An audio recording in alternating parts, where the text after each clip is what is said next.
दूसरा तवारीख बाब नंबर 9 मुल्क सबा की मलिका सुलेमान से मिलती है। सुलेमान की शोहरत सबा की मलिका तक पहुंच गई। जब उसने उसके बारे में सुना तो वो सुलेमान से मिलने के लिए रवाना हुई ताकि उसे मुश्किल पहेलियां पेश करके उसकी दानिशमंदी जांच ले। वो निहायत बड़े काफिले के साथ यरूशलेम पहुंची, जिसके ऊंट बलसान कसरत के सोने और कीमती जवाहर से लदे हुए थे। मलिका की सुलेमान से मुलाकात हुई तो उसने उससे वो तमाम मुश्किल सवाल पूछे जो उसके जहन में थे। सुलेमान उसके हर सवाल का जवाब दे सका। कोई भी बात इतनी पेचीदा नहीं थी कि वो उसका मतलब मलिका को बता न सकता। तबा की मलिका सुलेमान की हिकमत और उसके नए महल से बहुत मुतासिर हुई।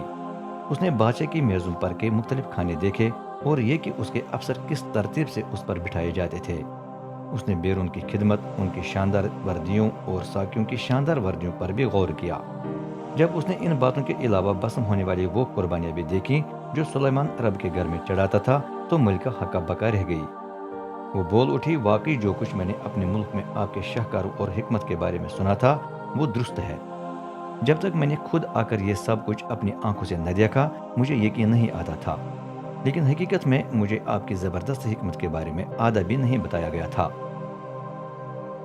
वो उन तफसीलों से कहीं ज्यादा है जो मुझ तक पहुंची थी।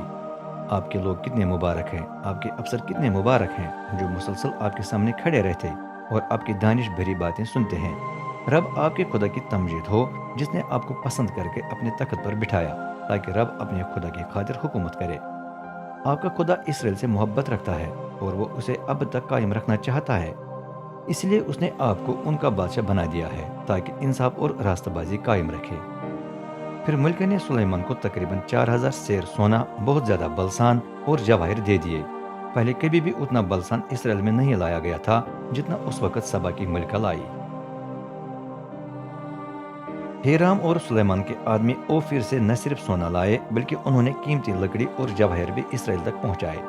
जितनी कीमती लकड़ी उन दिनों में यहूदा में दरामद हुई उतनी पहले कभी वहां लाई नहीं गई थी। इस लकड़ी से बादशाह ने रब के घर और अपने महल के लिए सीढ़ियां बनवाई। ये मूसीकारों के सरूद और सितार बजाने के लिए भी इस्तेमाल हुई। सुलेमान बादशाह ने अपनी तरफ से सबा की मलिका को बहुत से तोहफे दिए। ये उन चीजों से ज्यादा थे जो मलिका अपने मुल्क से उसके पास लाई थी। जो भी मलिका चाहती थी या उसने मांगा वो उसे दिया गया।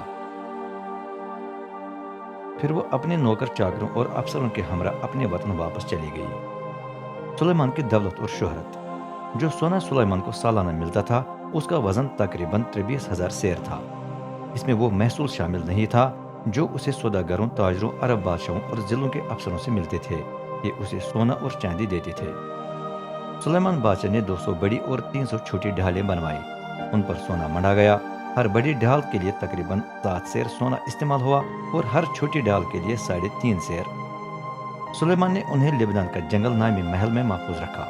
इनके अलावा बादशाह ने हाथी दांत से आरास्ता एक बड़ा तख्त बनवाया जिस पर खालिश सोना चढ़ाया गया। उसके हर बाजू के साथ शेर बबर का मुजस्समा था। तख्त कुछ ऊंचा था और बादशाह 6 पाए वाली सीढ़ी पर चढ़कर उस पर बैठता था। दाएं और बाएं तरफ हर पाए पर शेर बबर का मुजस्समा था। पावों के लिए सोने की चौकी बनाई गई थी। इस किस्म का तख्त किसी और सल्तनत में नहीं पाया जाता था। सुलेमान के तमाम प्याले सोने के थे, बल्कि लेबनान का जंगल नामी महल में तमाम बर्तन खालिश सोने के थे। कोई भी चीज चांदी की नहीं थी क्योंकि सुलेमान के जमाने में चांदी की कोई कदर नहीं थी। बादशाह के अपने बहरी जहाज थे जो हीराम के बंदों के साथ मिलकर मुख्तलिफ जगहों पर जाते थे। हर 3 साल के बाद वो सोने, चांदी, हाथी दांत, बंदरों और मोरों से लदे हुए वापस आते थे। सुलेमान की दौलत और हिकमत दुनिया के तमाम बादशाहों से कहीं ज्यादा थी। दुनिया के तमाम बादशाह उसे मिलने की कोशिश करते रहे ताकि वो हिकमत सुन ले जो खुदा ने उसके दिल में डाल दी थी। साल ब साल जो भी सुलेमान के दरबार में आता वो कोई ना कोई तहफा लाता। यूं उसे सोने चांदी के बर्तन, कीमती लिबास, हथियार, बलसान, घोड़े और खच्चर मिलते रहे। घोड़ों और रथों को रखने के लिए सुलेमान के 4000 थान थे। उसके 12,000 घोड़े थे। कुछ उसने रथों के लिए मखसूस किए गए शहरों में और कुछ यरूशलेम में अपने पास रखे। सुलेमान उन तमाम बादशाहों का हुक्मरान था जो दरियाई फरात से लेकर फलस्तीन के मुल्क की मिस्री सरहद तक हुकूमत करते थे। बादशाह की सरगर्मियों के बायस चांदी पत्थर जैसे आम हो गई और देवदार की कीमती लकड़ी मगरब के नशीबी पहाड़ों इलाके की इंजीर तूत की सस्ती लकड़ी जैसी आम हो गई। बादशाह के घोड़े मिस्र और देगर कई मुल्कों से दरामद होते थे। सुलेमान की मौत। سلیمان کی زندگی کے بارے میں مزید باتیں شروع سے لے کر آخر تک ناتن نبی کی تاریخ، سیلا کے رہنے والے نبی اقیہ کی کتاب اقیہ کی نبوت اور یربعام بن نبات سے متعلق کتاب عید و غیبین کی روایت میں درج ہے۔ سلیمان 40 سال کے دوران پورے اسرائیل پر حکومت کرتا رہا۔ اس کا دارالحکومت یروشلم تھا۔ جب وہ مر کر اپنے باپ دادا سے جا ملا تو اسے یروشلم کے اس حصے میں دفن کیا گیا جو داؤد کا شہر کہلاتا ہے۔ پھر اس کا بیٹا رہبعام تخت نشین ہوا۔